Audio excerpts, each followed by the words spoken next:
तेरा पिता स्वाधीन है, परब्रह्म है, परमेश्वर है, सच्चिदानंद है, विष्णु है, नारायण है, घर में वास करने वाला है तेरा। जब बड़े हो जाओ तब भगवान का दर्शन करने जाना। माँ तुम्हारी मर्यादा तुलसी बोले माँ बड़ा हो जाओ। मैया मैं तो बड़ा हो गया क्या माँ इससे भी ज्यादा और बड़ा होगा? मैया मुझे आज्ञा दे दो, मैं अपने पिताजी की गोद में बैठने के लिए जाऊंगा। मैया मेरी बहुत समझाया बेटा मान जा बेटा मान जा, लेकिन बड़े हट कर गए। माँ बेटा को बहुत समझाती है।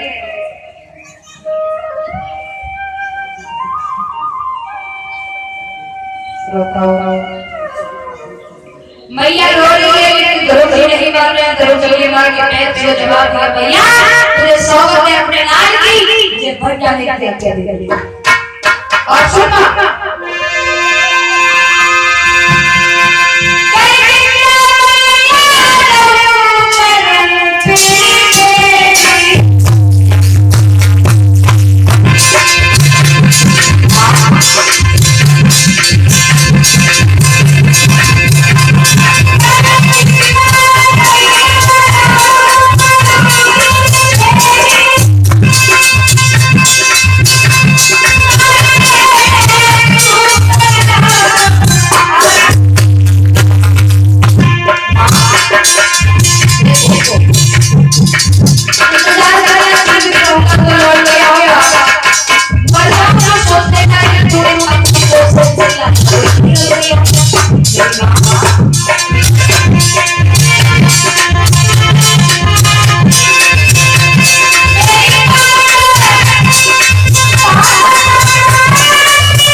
जैसे ही कसम खिलाई ध्रुव मां आंगन में पछाड़ ध्रुव मां को खड़ा हुआ छोड़ के धोते चले।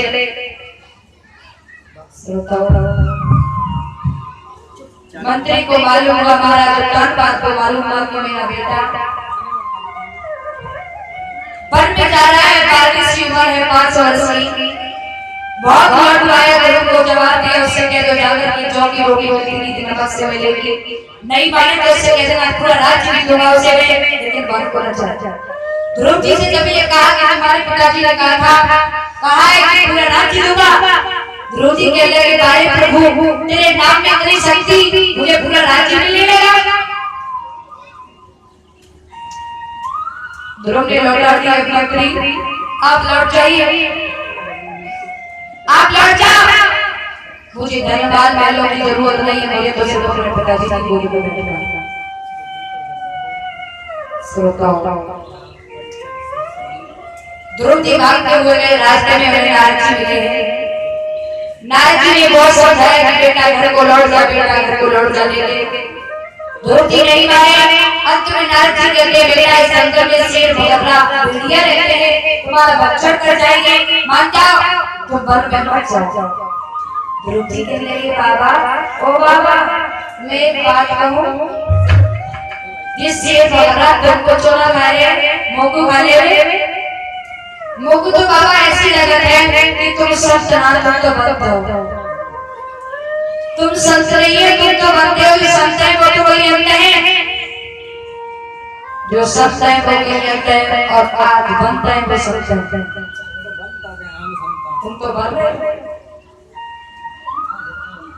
ध्रुव जी बोले बाबा कि तुम मौत को नहीं डराए, वो डराए बाबा संत पूरे डोंगियो। नारद जी सोचते बच्चे के दर्शन करो। नारद जी कहते हैं बेटा क्या तुम्हें कोई गुरु बनाए? ध्रुव जी कहते हैं कि बाबा जी मुझे गुरु के बारे में कुछ जानते नहीं, गुरु होता क्या, गुरु कैसे कैसे होते हैं? नारद जी कहते हैं बेटा गुमाने होता है अंधकार, गुमाने होता है प्रकाश, जो अंधकार से प्रकाश की ओर ले जाता है, नहीं गुरु होता है। कहने का मतलब बिना गुरु के और आपका भगवान की प्राप्ति कभी नहीं हो सकती। ध्रुव जी कहने लगे बाबा तो मेरे गुरु जी बन जाओ। नारद जी ने ध्रुव जी को द्वार से मंत्र दिया, ओम ओम भगवते वासुदेवाय। ये मंत्र दिया है, जवाब दिया, बैठ के वृक्ष के नीचे बैठ कर टिकट करना, भगवान तुम्हारे पास आएंगे, चतुर्भुजी होंगे, सिर पर मोर मोर होगा, कटिए कटिए हिंदा की तरह नेत्र होंगे, चेहरे पर घुंघरानी लट होगी, हाथ में शंख चक्र गदा होगा, बहुत सुंदर होगी, बहुत सुंदर होगी। ध्रुव जी चले बट के वृक्ष के नीचे बैठ कर के ध्रुव जी ने पहला आसन लगाया। श्रोताओ 5 दिन के बाद में उठे, देखा फल पड़ा, फल उठाया, थोड़ा खाया, पानी पिया, पिया बैठे। दूसरी समाधि श्रोता ध्रुव जी ने लगाई 25 दिन। 25 दिन की ध्रुव ने समाधि लगाई, फल पड़ा नहीं, सुबह पत्ते पड़े, पत्ते उठाए, हथेली पर मीठे खाए, पानी पिया, फिर बैठे। और जैसे ध्रुव जी ने तीसरी समाधि लगाई, श्रोता ध्रुव जी ने तीसरी समाधि लगाई 5 महीने की। इंद्र का दर्शन होने लगा, जलवासी तिलमिला उठे। इंद्र ने ध्रुव की तपस्या को भंग करने के लिए अप्सराओं को भेजा, लेकिन भगवान ने ध्रुव जी की तपस्या को भंग नहीं होने दिया। माया रूपी पर्वतों को छोड़ दिया, जिससे वो अप्सराएं वहां से डर के भाग गईं। इधर 5 महीने की जब तपस्या ध्रुव की पूरी हुई तो नारद जी ने जाकर के बताया है प्रभु विष्णु को कि 5 वर्ष का बेटा तुम्हारा तप कर रहा है, 5.5 का होने जा रहा है। प्रभु आप उसे दर्शन क्यों देते हैं? भगवान ने सुना तो भगवान विष्णु नंगे पैर ही खड़े हुए हैं ऐसे।